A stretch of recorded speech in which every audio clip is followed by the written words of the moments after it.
All right. It's Big Spooky Jeff right here. And I got my sidekick, Smaller, big, spooky, Izzy. Small Spooky Izzy. Yep. All right. And what are we going to do today, Small Spooky Izzy? We're gonna react to some terrifying, 6 downright terrifying true horror stories. Short horror stories. Okay. I'm not a big fan of scary. Like it's kind of spooky in this room. We got these red lights coming out of the window. I'm not sure how that happened. And the whole room is red, like blood. Like the air is bleeding. That's what it feels like. So I'm not sure how I'm going to fare on this type of show. Just hit start and we'll see what happens, okay? 6 p.m. one night in the summer. I just finished eating a light dinner and, as usual, decided to go on a run. I always run the same path, neighborhood sidewalks for about a half mile, then pass a gate into the forest where I run another 2 miles. Now, the forest I ran in has 2 separate paths, one paved and one not. The unpaved one is more scenic, so I'll usually take it on the way in. I'll then take the paved path when I turn around and start heading back. Oh, it's like scenery. Yeah, better. It's more scenery, better scenery, yeah. Yeah. What happened there? It just got dark in the room. The flashlight turned off. Oh, did it die? Oh no, it just went down a second. This one's gonna die. Where's the other one? Oh, you're using that? It's gonna die too. Well, that's pretty good. I think it's better. It's almost scarier. Oh yeah.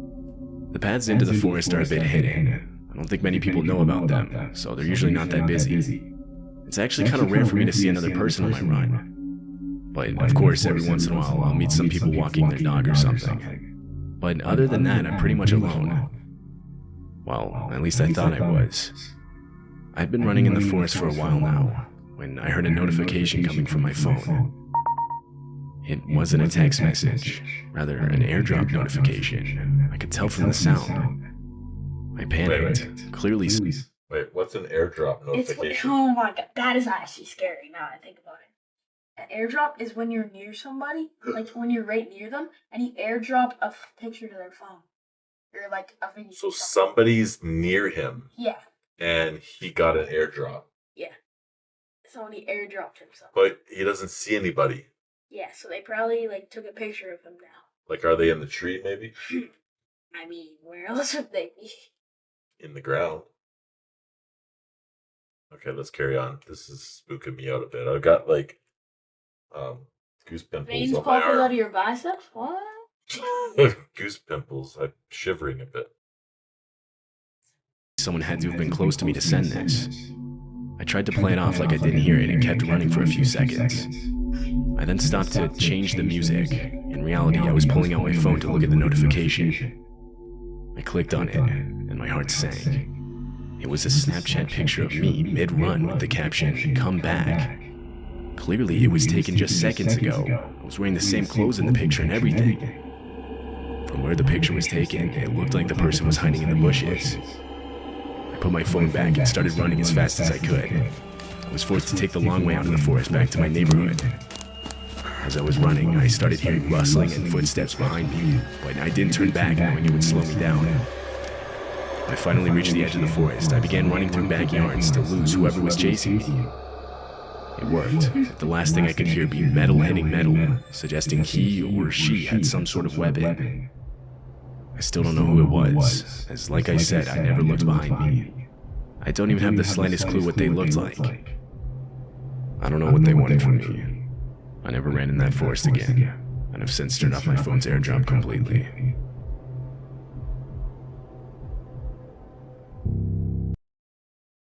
Okay, so That was the first story? alright. That was a bit much. I'm not sure if I ever want to go for a walk again outside at night by myself. Oh, well, what's the point of doing that? I mean, like, I like to go. Oh my god, let's go walk outside in a trail that nobody walks on. Okay. So the lights that I use for doing my reaction videos are these special mountain biking lights. they hook up to my handlebar. Oh yeah, and there's this light that literally is the craziest light ever. But the point I'm trying to make is that I literally don't shine this at the camera just in case. Shoot, man. Oh, Dad, epilepsy. Dad, people might have epilepsy. Can you sit down? Oh my God, you could make somebody have a seizure. So then I have to put at the beginning of the video flashing lights. Right? Okay, I can do that. The point I was trying to make is that I have these two lights that hook up, one to my helmet and one to my handlebar, specifically for going for nighttime rides. So maybe other people who don't like to go mountain biking like to do nighttime walks. And so what's the point of that? I don't know. It's kind of spooky at night. I know, like. All right. All right. I go on walks by, like, with somebody at night, not by myself. But then you wouldn't be as scared. Should we try the next one? Mm-hmm. All right. My brother-in-law and I were on a road trip across the country. We were driving on a remote highway in New Mexico. I'm talking one rest stop or gas station about every 100 miles, every one of them being solitary with no other buildings in sight. By this point, it was already dark. We would take turns driving 4-hour shifts until about 1 or 2 a.m. Then we would stop at a rest stop to sleep. It was a bit past midnight, and with rest stops being as rare as they were, we both agreed to stop for the night at the next one we saw. Another hour passed when we finally saw one. We took the exit, and sure enough, there was your typical middle-of-nowhere rest stop. There was one other car parked in front of the doors off to the side. We got out to go to the bathroom and walked up to the double doors, each of us grabbing a door handle. The doors were locked. I turned and looked around to see if there was a sign explaining why. I mean, the lights were on inside, it didn't look closed. I cupped my hands to the door and further surveyed the inside. That's when I saw it. There was a splash of bright red on what I assumed was a closet door near the back. I suddenly realized that I was looking at a huge streak of blood. From the color alone, I could tell it wasn't dry. I froze up. My brother-in-law began banging on the door trying to get someone's attention. I stopped him and pointed out the blood on the wall. I could see the color disappear from his face as he noticed it. My God. We both turned to leave. Come kill me. As we were getting back inside our car, I took a better look at the other car in the parking lot. It had no plates, it had multiple dents, and there was an empty gun rack in the back window of it. We pulled out, and as we were driving off, I saw the door to the rest stop start opening. I didn't really see anyone though. We pulled away before anyone actually came out. We weren't able to call the police for at least a couple hours. We had no service. When we finally did, they assured us they'd inspect the place. Days later, I called the sheriff's department in the county where we stopped that night, asking about what happened or what they found. They told me they'd search their records and call me back with what came up. As far as I know, I never received a call back. What does he mean as far as he knows? He never received a call back. Like he might have got a call back but missed a call?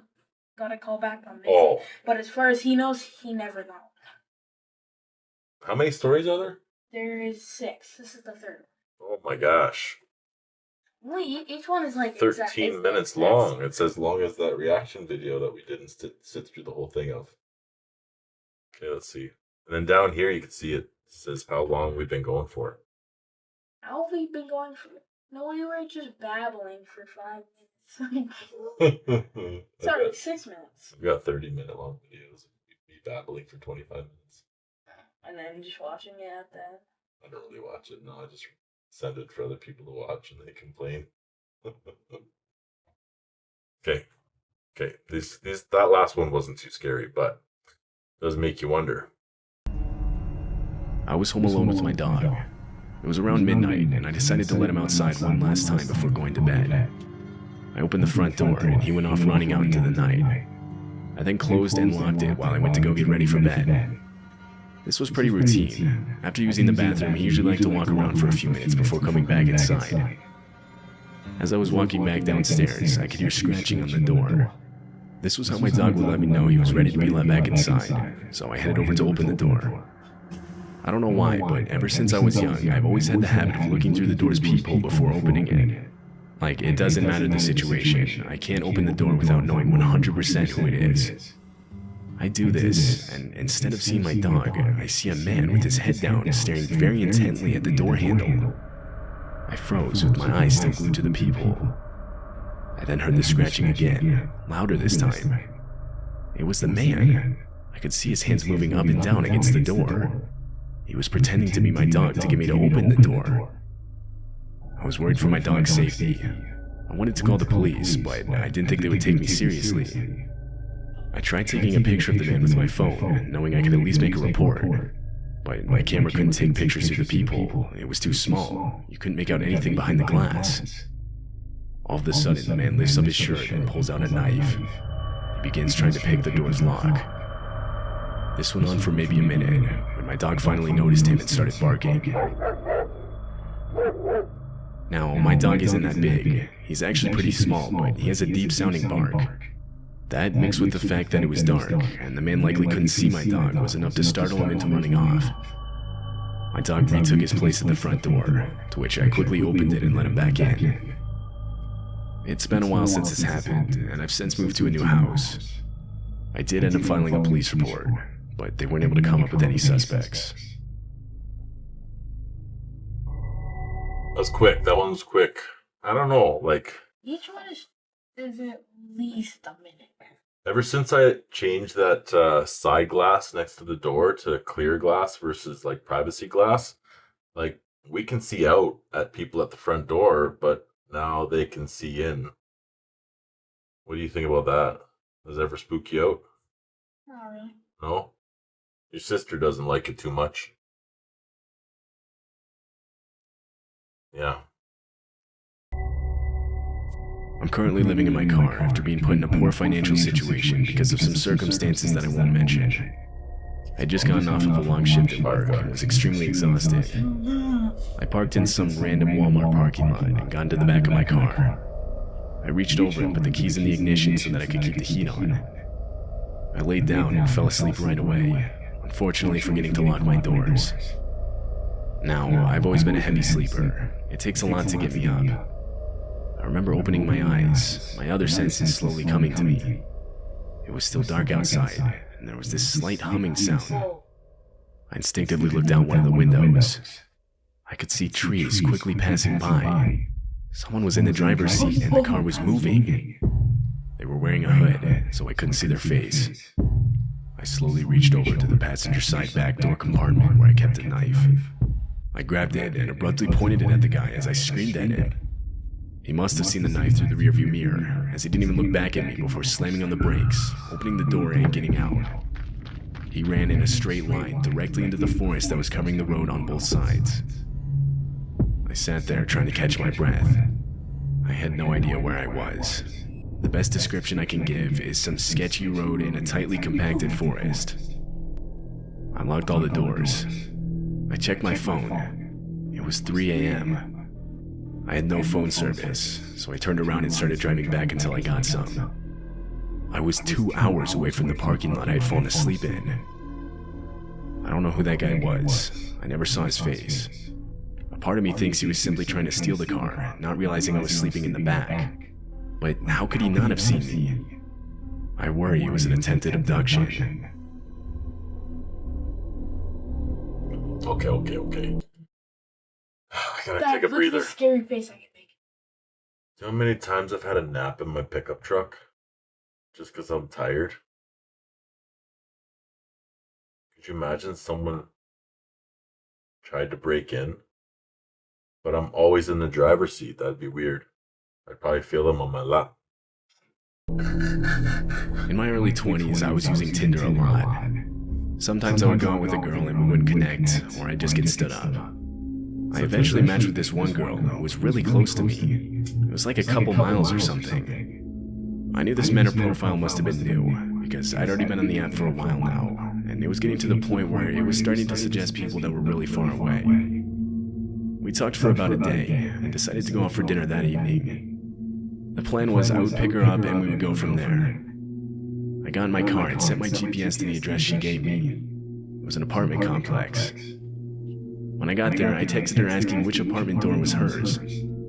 I drove around the open complex searching for the right numbers until I finally got to her building. I texted her that it was parked right outside. Immediately, I got a text back insisting I come meet her at the door.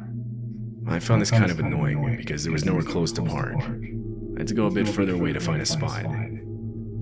As I was walking towards her building, I pulled up her profile one last time to remind myself again exactly what she looked like.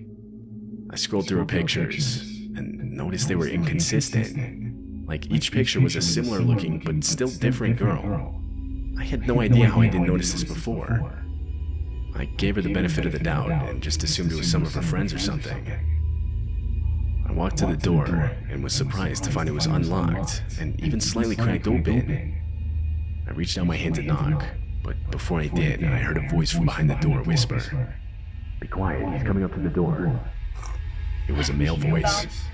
I got a gut reaction to leave or something was going to happen to me. I turned around and ran out of the complex back to my car.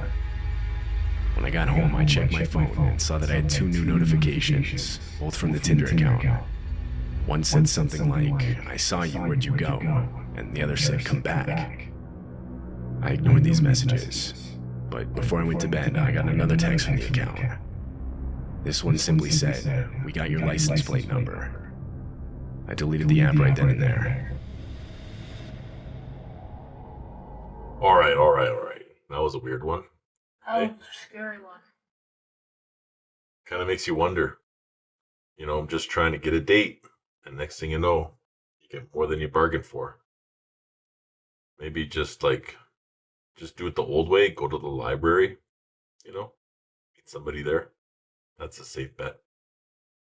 That's why I don't get Tinder. I work a night security job. Somebody in real It was life. 4 a.m. Isn't that I what just you gotten guys off do, of a like 10-hour fire shift and was exhausted. I was also pretty hungry, so I decided to order some food on my phone. I placed my order and put on a movie as I waited. Eventually, I hear the doorbell ring. I'd set the option to contactless delivery, so I waited to get the photo sent to the delivery app before I got up. A couple more minutes pass, and I see the photo of my food on the doorstep. I was about to get up and go get it, when I heard aggressive banging on the door, followed by a man's voice yelling out that my food was here. I was a bit annoyed that the driver was still here, because again, I had the option set to contactless delivery. I pulled up the app and texted in this, saying it's okay for him to leave. The banging continued. I was waiting for him to finally see the text and leave, but that never happened. I finally decided to just open my door and tell him in person. I walked up to the door and opened it. Immediately, a grimy-looking man lunged at me, but what he didn't realize is that I had yet to unlock the screen door as well. Seeing all this, I slammed the main door and relocked it. I called the police and reported the man. When they arrived, he was gone. We opened the delivery app to try and find out who he was. When we did, I noticed I had a text back from the driver. It was a confused message explaining how he had left the moment he took the picture of the food, and how he was never banging on my door. He had no idea what I was talking about. I ended up filing a report with the police, and that was it. I don't know who that guy was then. I don't know what he was planning that would make him go so far as to fake being my delivery driver just to get me to unlock the door. I still think about how he lunged at me, and how if I had left the screen door unlocked, he easily could have gotten inside. Dang, bro. Dang, bro. That's scary, bro. I have nightmares now. That was the one of all of the videos or all of these stories that left a really weird feeling inside of me. I'm not sure how I feel about these. This is something that you would do often, is listen to these horror stories I listen. I just watch them in my room. while you're doing other things. No. Just in your room by yourself with the light off, listen to these weird horror stories. Yeah. I think I'm gonna go. It's entertaining. I think I'm gonna go for a walk outside alone in the dark forest.